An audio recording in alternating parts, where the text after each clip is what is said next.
शिक्षा विधेयकको विरोधमा शिक्षक शिक्षिकाले काठमाडौँ केन्द्रित प्रदर्शन गरेपछि 50 लाखभन्दा बढ़ी विद्यार्थीको पठन पाठन प्रभावित। सरकारसँग वार्ताको टुंगो अझै लागेन। परराष्ट्र मन्त्रालयद्वारा प्रधानमन्त्री दाहालको चीन भ्रमणको तालिका सार्वजनिक। चीनिया राष्ट्रपति र प्रधानमन्त्रीसँग छुट्टा छुट्टै भेटवार्ता हुने तय। केरा खेतीमा पानामा रोगको प्रजाति देखिएपछि किसान चिन्तित। व्यवस्थापनमा किसान आफै सचेत हुनुपर्ने विज्ञहरूको सुझाव। सिख पृथकतावादीको हत्याको विषयलाई लिएर उत्पन्न विवाद चर्किँदै जाँदा भारतद्वारा क्यानाडाका नागरिकका लागि भिजा सेवा निलम्बन। र एसियाडमा कुस्तीतर्फ 2 महिलासहित 4 नेपाली खेलाड़ी सहभागी हुँदै साफ अन्डर 19 च्याम्पियनशीप फुटबलमा नेपाल र पाकिस्तान बीच प्रतिस्पर्धा जारी। नमस्कार, कान्तिपुर डायरीका साथमा असीम र पूजनी। समाचार अब विस्तारमा। प्रतिनिधि सभामा दर्ता भएको विधेयकको विरोधमा पठन पाठन बन्द गर्दै शिक्षक शिक्षिका काठमाडौँ केन्द्रित प्रदर्शनमा उत्रिएपछि सामुदायिक विद्यालयमा अध्ययनरत 50 लाख बढ़ी विद्यार्थी पढ्न पाउने मौलिक हकबाट वञ्चित भएका छन्। विद्यार्थी पठन पाठनबाट वञ्चित भएको भन्दै स्थानीय तहहरूले कारवाही गर्ने चेतावनी दिएका छन्। काठमाडौँ महानगरपालिकाले सूचना मार्फत विद्यालयमा पठन पाठन बन्द गर्ने शिक्षक र प्रधानाध्यापकलाई कारवाही गर्ने चेतावनी दिएको छ। यसैबीच विद्यालय शिक्षा विधेयकमा असन्तुष्टि जनाउँदै विरोधमा उत्रिएको नेपाल शिक्षक महासंघले आज पनि काठमाडौँमा प्रदर्शन गर्यो। शिक्षक शिक्षिकाले पहिलो दिन जस्तै काठमाडौँको माइतीघर र बानेश्वर क्षेत्रमा केन्द्रित भएर विरोध प्रदर्शन गरेका हुन्। उनीहरूले विधेयकका प्रावधान सच्याउनु पर्ने र विगतमा भएका सहमति कार्यान्वयन गर्नुपर्ने लगायत माग अघि सारेका छन्। प्रस्तावित विधेयकमा विद्यालय शिक्षालाई स्थानीय तहको मातहतमा ल्याउने प्रावधानमा शिक्षक शिक्षिकाको सबैभन्दा ठूलो विमति छ। उनीहरूले निजामती कर्मचारी सरह तलब सुविधा पाउनुपर्ने माग समेत उठाएका छन्। 2072 सालमा जारी भएको नयाँ संविधान अनुसार विद्यालय शिक्षामा नीतिगत सुधारका लागि सरकारले लामो रस्साकस्सीपछि ल्याएको विधेयक विवादको घेरामा परेको हो। गत भदौ 27 गते प्रतिनिधि सभामा दर्ता भएको विधेयकलाई लिएर उत्पन्न विवाद समाधान नभए लाखौं विद्यार्थीको पठन पाठनमा असर पर्ने देखिएको छ। यसैबीच शिक्षक महासंघ र सरकारबीच आज साँझ वार्ता हुने भनिए पनि अझै टुङ्गो लागेको छैन।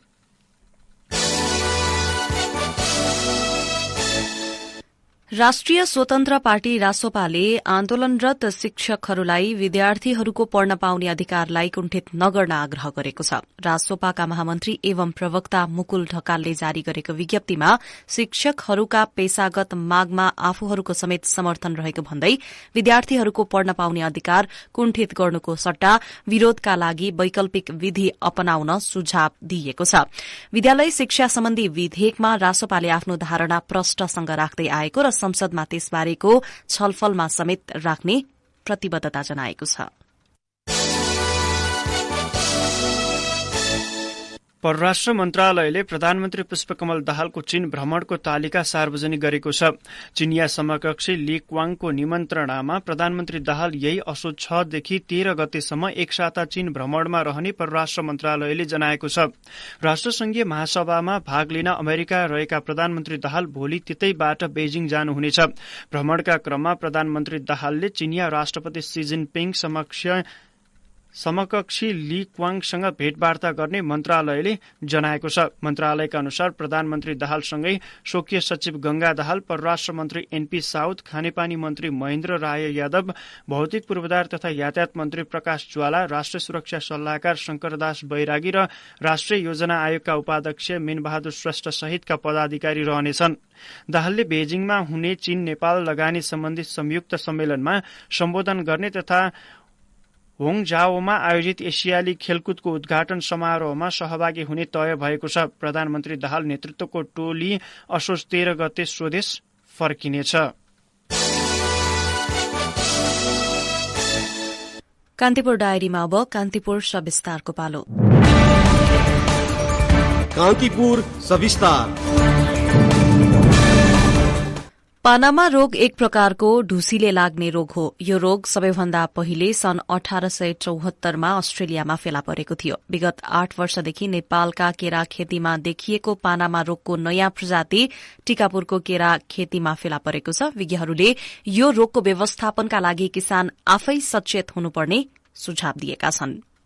पानामा केराबालीमा लाग्ने प्रमुख रोग हो। 4 प्रजातिका ढुसी मध्ये 2 थरी ढुसी जंगली जातको केरामा लाग्दछ भने नेपालमा पाइने मालभोग र स्थानीय जातका केरामा अर्को प्रकारको ढुसीको प्रकोप देखिएको थियो। त्यही प्रजातिले करिब 8 वर्षदेखि नेपालमा केरामा हानि पुर्याउँदै आएको छ। विज्ञहरूका अनुसार नयाँ प्रजातिको रोग नेपालमा पहिलो पटक कैलालीको टिकापुर स्थित केराबारीमा भेटिएको छ, जहाँ करिब 12 बिघा क्षेत्रफलको केराबारीलाई असर पारेको छ। नयाँ प्रजातिको पानामा अन्यन्त्र क्षेत्रमा फैलिएमा नेपालको फस्टाउँदो केरा खेतीमा ठूलो नोक्सानी पुर्याउन सक्ने राष्ट्रिय बाली रोग विज्ञान अनुसन्धान केन्द्रका वैज्ञानिक डाक्टर रामबहादुर खड्का बताउँछन्। उनी भन्छन्, चितवनमा रेस 1 हुँदाहुँदै पनि अब त्यहाँ चाहिँ जिनाइन भन्ने मालभोग लगाएको केरामा चाहिँ त्यसले निकै ठुलो नोक्सानी पुर्याएको देखिन्छ। तर जिनाइन भन्ने केरा जुन ठाउँमा लगाएको छ त्यो ठाउँमा चाहिँ त्यो रोगले चाहिँ खासै नोक्सान पुर्याएको देखिँदैन। हाम्रो अधिकांश केरा व्यवसाय चाहिँ जिनाइनमा आधारित छ। हालसालै मात्र हामीले टिकापुरमा देखा परेको जुन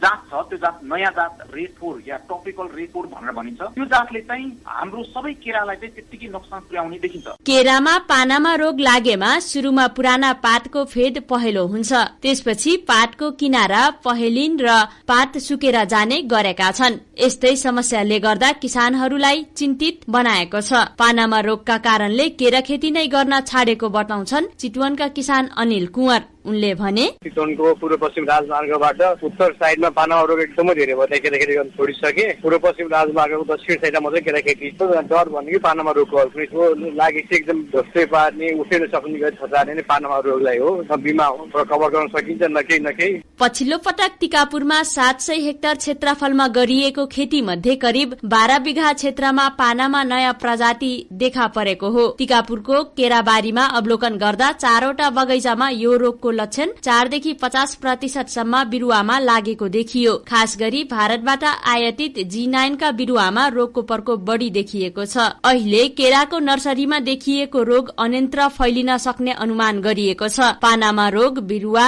पानी र माटोबाट सजिलै सर्ने भएकाले किसान आफै सचेत हुनुपर्ने विज्ञहरूले बताएका छन्। टिकापुरका किसानले सो रोग व्यवस्थापनका लागि गरेको पहल बारे रानी जमरा कुलरिया सिंचाई आयोजनाका कृषि तर्फका संयोजक कलशराम चौधरीले भने, नष्ट गर्ने पनि अवस्थाको छैन। अब अहिले चाहिँ किसानहरूले आफैले नि आफ्नो बगैँचामा आफै हेरचाह गर्ने हैन विषय दिहाल्ने कुरा गर्नु छ। त्यति हुँदा भएन नि बल्ल अब त्यो पछि बल्ल नष्ट सकिन्छ। केरामा लाग्ने पानामा रोग एक ठाउँबाट अर्को ठाउँसम्म संक्रमित बिरुवा, माटो, पानी र कृषि औजारबाट सर्ने गर्दछ।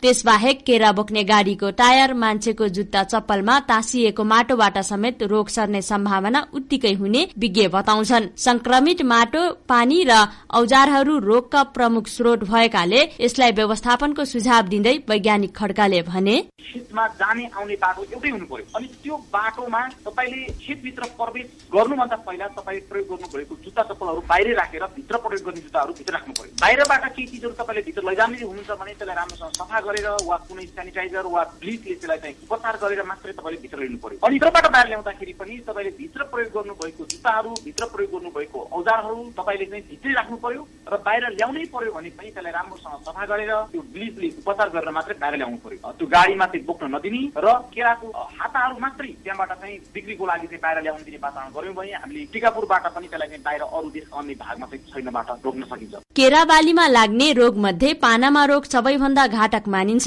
स्वदेशी माटोबाट उत्पादित केराबाट आत्मनिर्भर हुने किसानको योजनालाई दिगो बनाउन यसको समाधानका लागि थप पहल गर्न आवश्यक भएको विज्ञहरूले बताएका छन्। रेडियो कान्तिपुरका लागि सरिता थारू।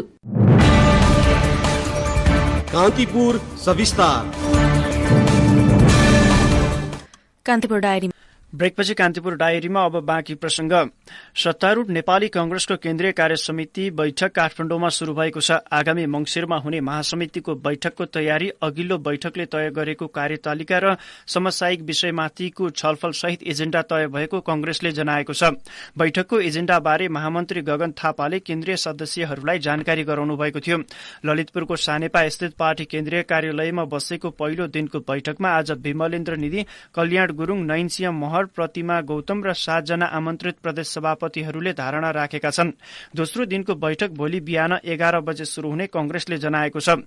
यसैबीच नेपाली कांग्रेसका सभापति शेरबहादुर शेरबहादुर देउवाले पार्टीको केन्द्रीय कार्य समितिमा 8 जना सदस्य थप गर्नुभएको छ। पार्टीको विधान अनुसार सभापति देउवाले आज 8 जनालाई केन्द्रीय सदस्य पदमा मनोनयन गर्नुभएको नेपाली कांग्रेसले जनाएको छ। मानबहादुर विश्वकर्मा, अर्जुन प्रसाद जोशी, डाक्टर चन्द्र भण्डारी, शिवप्रसाद हुमगाई केन्द्रीय सदस्य हुनुभएको छ। त्यस्तै किरणराज शर्मा पौडेल, भरत कुमार शाह, शारदा पौडेल र अनिल कुमार रुङ्गटा केन्द्रीय सदस्य बन्नुभएको छ।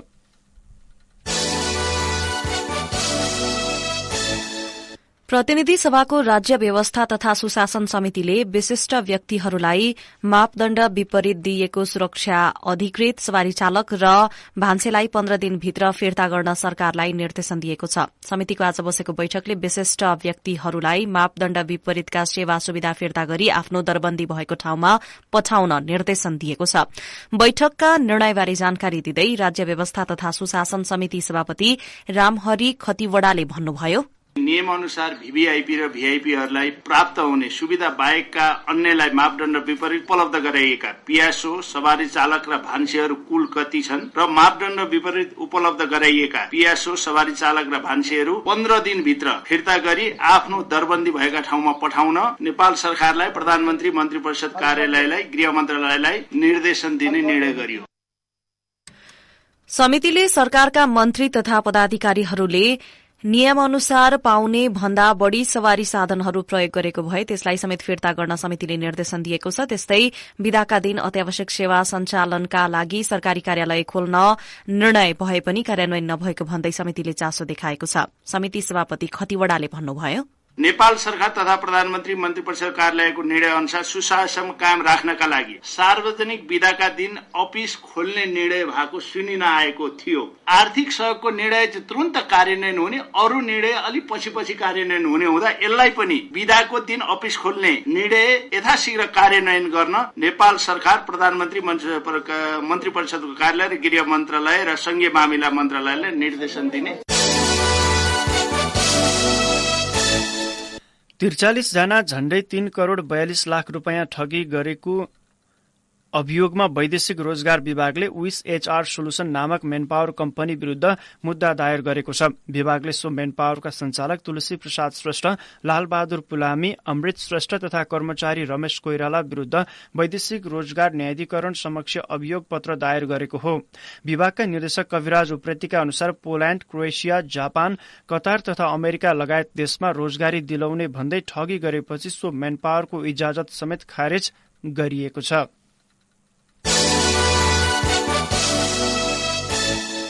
गण्डकी प्रदेश सभाले प्रदेशभित्रको वनलाई नियमन र व्यवस्थापन गर्न बनेको विधेयक पारित गरेको छ।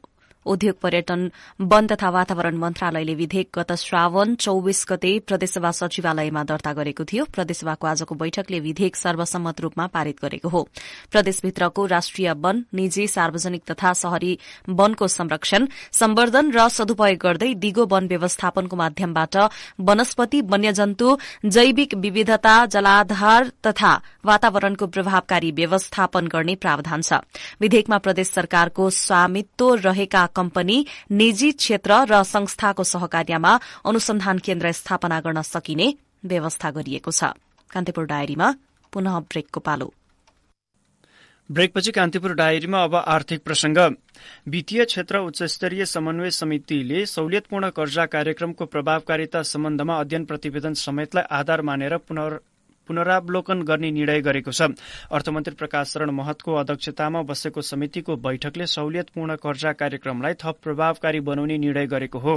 सहुलियतपूर्ण कर्जा कार्यक्रम मार्फत प्रभाव भएको ऋण, घर जग्गा खरिद गर्न, गाडी, मोटरसाइकल किन्न लगायत अनुत्पादक क्षेत्रमा लगानी भएको राष्ट्र बैंककै एक अध्ययन प्रतिवेदनले देखाएपछि कर्जा कार्यक्रम पुनरावलोकन गर्न लागि हो।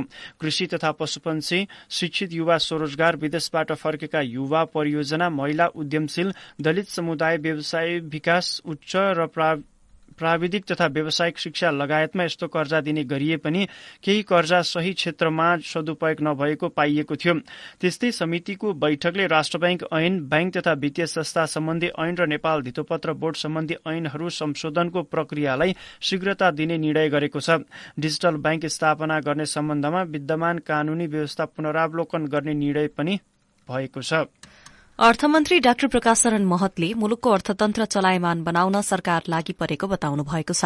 निक्षेप तथा कर्जा सुरक्षा कोषको वार्षिक उत्सव कार्यक्रमलाई सम्बोधन गर्दै मन्त्री महतले अर्थतन्त्र चलायमान बनाउन स्रोत जुट्दै गएकाले समस्या समाधान हुँदै जाने दावी गर्नुभयो।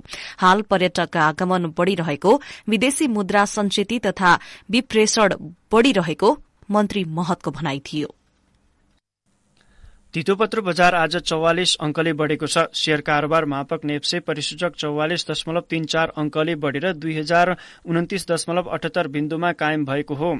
कारोबारको अन्तिम दिन आज नेप्से परिसूचक उकालो लागेसँगै कारोबार रकम पनि अघिल्लो दिनको भन्दा बढ़ेको छ। हिजो 16 अंकले बढ़ेको नेप्सेमा 1 अर्ब 17 करोड़ रूपैयाँ कारोबार भएको थियो। नेप्सेमा आज 278 वटा कम्पनीको 1 करोड़ 12,64,309 किता शेयर खरिद बिक्री हुँदा 3 अर्ब 29 करोड़ 39 लाख रूपैयाँ बराबर कारोबार भयो। त्यस्तै आज कारोबारमा आएका सबै उपसमूहको परिसूचक बढ़ेको छ।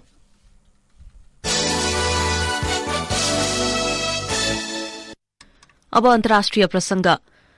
एक सिख पृथकतावादीको हत्याको विषयलाई लिएर उत्पन्न विवाद चर्किँदै जाँदा भारतले क्यानाडाका नागरिकका लागि भिसा सेवा निलम्बन गरेको छ। भिसा सेवा प्रदायकले भारत सरकारको सूचना टाँस गर्दै सञ्चालन सम्बन्धी कारण देखाएर भिसा सेवा रोकिएको जनाएको छ। क्यानाडाले सिख पृथकतावादी हरदेव सिंह निज्जरको हत्यामा भारतको संलग्नता रहेको आरोप लगाएपछि दुई देशबीचको सम्बन्धमा तिक्तता उत्पन्न भएको छ।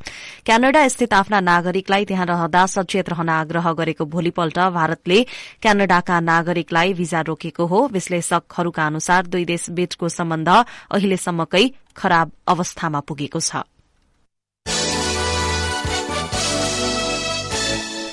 पोल्याण्डले युक्रेनलाई हतियार नदिने घोषणा गरेको छ। युक्रेनको कट्टर सहयोगी पोल्याण्डले अन्नको विषयमा कूटनीतिक विवाद बढ़दै गएपछि उपरान्त सो देशलाई हतियार नदिने घोषणा गरेको अन्तर्राष्ट्रिय संचार माध्यमले जनाएका छन्। पोल्याण्डका प्रधानमन्त्री माटेउज मोराउकीले बरु आफूले थप आधुनिक हतियार बनाउने कुरामा ध्यान दिने बताउनुभयो।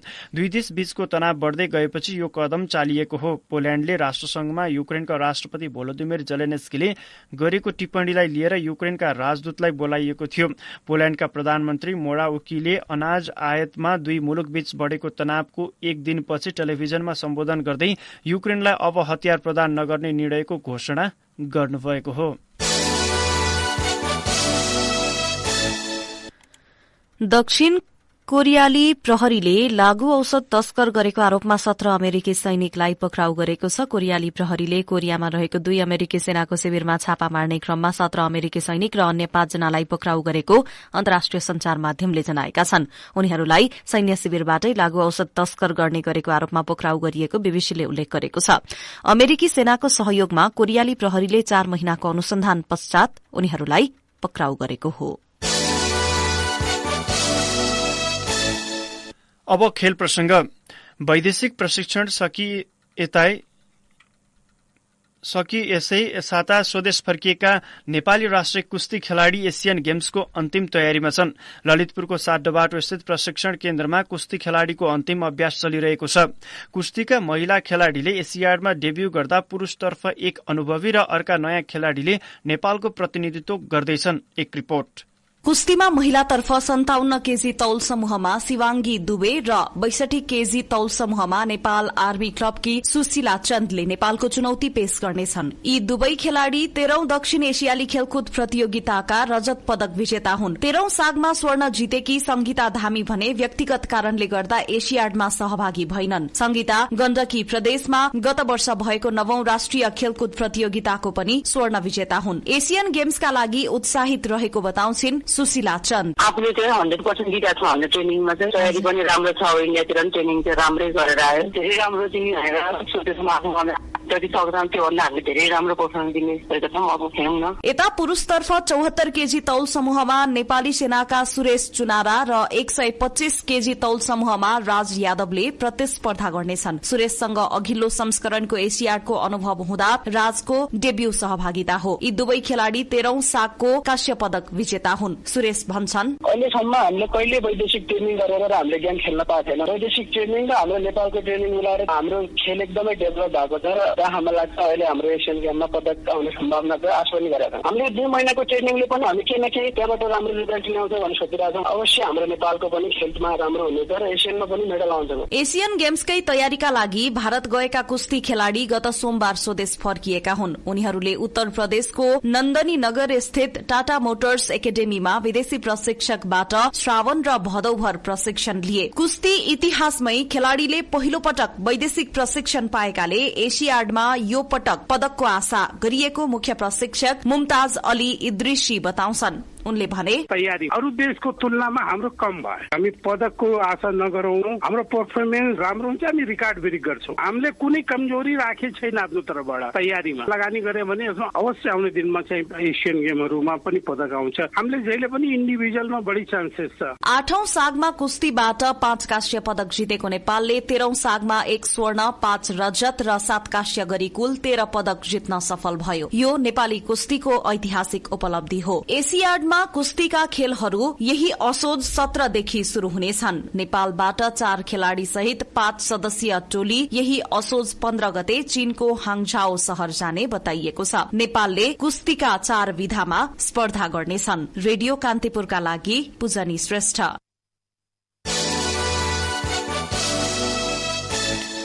साफ अन्डर 19 च्याम्पियनशीप फुटबलमा नेपालले आफ्नो पहिलो खेलमा पाकिस्तानसँग प्रतिस्पर्धा गरिरहेको छ। खेल काठमाडौँको त्रिपुरेश्वर स्थित दशरथ रंगशालामा जारी छ। दुवै टीम विजयी शुरूआत गर्ने योजनामा छन्। यसअघि आजै भएको उद्घाटन खेलमा इण्डियाले बांग्लादेशलाई 3-0 गोल अन्तरले हराएको छ। इण्डियाको जितमा गुम्मरसार गोयारी, नाओबा पंगम्बम र अर्जुन सिंह ओइनामले समान 1-1 गोल गरे। यो नतिजासँगै इण्डिया 3 अंक जोड्दै समूह बी को शीर्ष स्थानमा छ।